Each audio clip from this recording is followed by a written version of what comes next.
Recognizes Mr. O'Rourke. Thank you, Mr. Chairman, for holding this hearing, and I join my colleagues who said earlier that there's perhaps no way that the American public can know everything that each of you and the men and women who work with you have done to protect this country. Nonetheless, we owe you our thanks, and I want to join my colleagues in letting you know how much we appreciate it. Secretary Johnson, I appreciate you setting the record straight on terrorist threats to the homeland from our border with Mexico. And I could not agree more with you that despite our success thus far, that there have not been any terrorist plots connected to the southern border, that there's no evidence that ISIS is preparing to infiltrate the United States through the southern border. I couldn't agree more with you that this is something that we need to remain vigilant against, continue to guard against, continue to use all of our resources as warranted by the threat that exists based on the evidence that we find. I also appreciate you answering my colleague's question about whether or not we have sufficient resources on the southern border. We're spending $18 billion a year. We have 20,000 Border Patrol agents, the vast majority of whom are on the southern border today. Those are double the numbers, more than double the numbers that we saw 5 or 6 or 7 years ago. And as you mentioned, the number of apprehensions is at a record low level. We saw 1.6 million apprehensions 15 years ago on the eve of 9/11. This year, with the spike in Rio Grande Valley, I think it's going to be right at about 500,000 at the highest. In the El Paso sector, the community I represent, the average agent apprehended 4.2 migrants or crossers this last year, 4.2 per agent. Now, that number does not reflect the deterrent value that those agents have, and I think there's a lot to be said for that.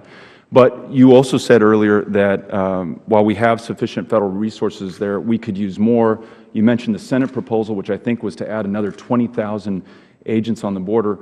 I'm really concerned that when we know that the greatest risk is at our airports, we've talked about homegrown terrorists, that we are obsessively focusing on the southern border. Again, let's remain vigilant, but we have finite resources.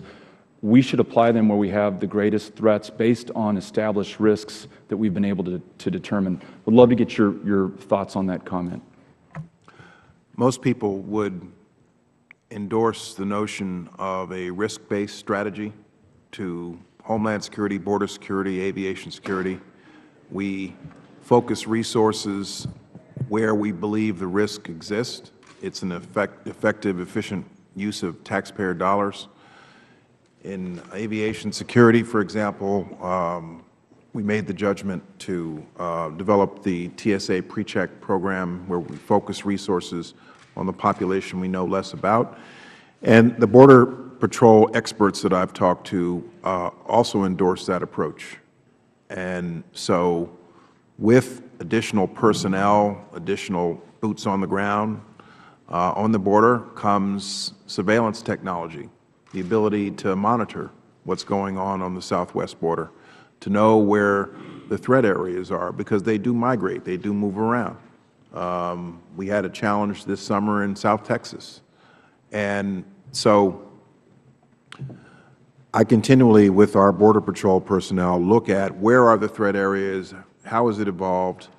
And so in my judgment, in response to your question, I think that a risk-based strategy is appropriate, and I think that technology, more surveillance is the key to our future for border security.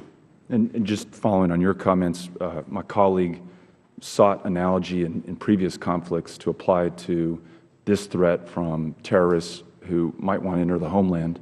I also think about the French on the eve of World War II and their obsession with the Maginot Line, and that somehow through fortifications and a line of defense in a specific place, we are going to somehow solve a threat posed to this country. And I think we have to be far more creative and really be rigorous and disciplined about applying resources to where those threats are or where they could be based on established risks. Last question to you, Mr. Secretary. There is a Southern Border and Approaches campaign plan through DHS. Some have compared this to a Southcom type effort of organizing resources and assets against a specific threat. Could you very briefly describe the intent of that campaign and where you are in its implementation? Well, first of all, going back to your previous question, I think I speak for my colleagues when I say none of us downplay or underestimate the risk of or the concern of a terrorist or terrorist organization infiltrating our homeland. I mean, that is probably our primary concern day to day when we go to work every day, and it's something we have to continually be vigilant about. The Southern Campaign Plan is in development. I expect to be in a position to announce some things in the month of October concerning the Southern Campaign Plan, and it is an effort to more strategically bring to bear all of the resources of my department on border security in a way that is not stovepiped, in a way that is strategic in how we use all our different resources within the department. Thank you. Thank you, Mr. Chairman.